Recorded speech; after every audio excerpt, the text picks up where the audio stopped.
பிரம்மாண்ட இயக்குனர் சங்கர். அவருடைய படங்கள் அப்படின்னு சொன்னாலே, அதுல கொஞ்சம் கூட பிரம்மாண்டத்துக்கு குறைவே இருக்காது. அதே மாதிரி தான் ஐ படத்தையும் உருவாக்கிக்கிட்டு இருக்காரு.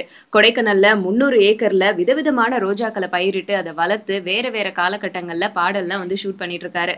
அது மட்டும் இல்லாம சைனால 2 மாசம் தங்கி இருந்து, அங்க இருக்கிற சண்டை நிபுணர்கள் எல்லாம் வச்சு ஃபைட் சீன் எல்லாம் வந்து எடுத்திருக்காங்களாம். ஒரிசால எடுத்திருக்கிற ஒரு ஃபைட் சீன் தான் வந்து படத்துக்கே ஹைலைட் அப்படின்னு சொல்றாங்க. படத்துடைய முக்கியமான ஹைலைட் எது அப்படின்னா, கிளைமாக்ஸ்ல வர காட்சிகள். இந்த படத்துல விக்ரம் ஏகப்பட்ட கெட்டப்ல வராரு.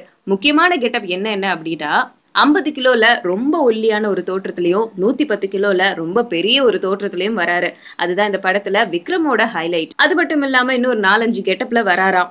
150 கோடி செலவுல இந்த படத்தை எடுத்துட்டு இருக்காங்க. இந்த படத்துல வந்து விக்ரமுக்கு போடப்பட்ட மேக்கப்புக்கு மட்டும் 5 கோடி ரூபாய் செலவாச்சாம். அவருடைய மேக்கப்ப வேட்டா அப்படிங்கிற நிறுவனம் தான் போட்டிருக்கு. அந்த மேக்கப் கலையக்கூடாது அப்படின்னா அவரு மைனஸ் டெம்பரேச்சர்ல தான் இருக்கணுமா. அதுக்காகவே ஒரு ஆள் மட்டும் அமரக்கூடிய ஒரு ஃப்ரீசரை வந்து ரெடி பண்ணியிருக்காங்க.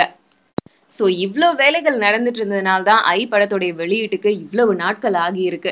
இன்னும் கொஞ்ச நாள் ஆகும் ஐ படம் வெளியாகறதுக்கு. பொறுத்திருந்து பார்ப்போம். இன்னும் என்னென்ன பிரம்மாண்டம் இந்த படத்துல சங்கர் உட்புகுத்தி இருக்காரு அப்படின்னு.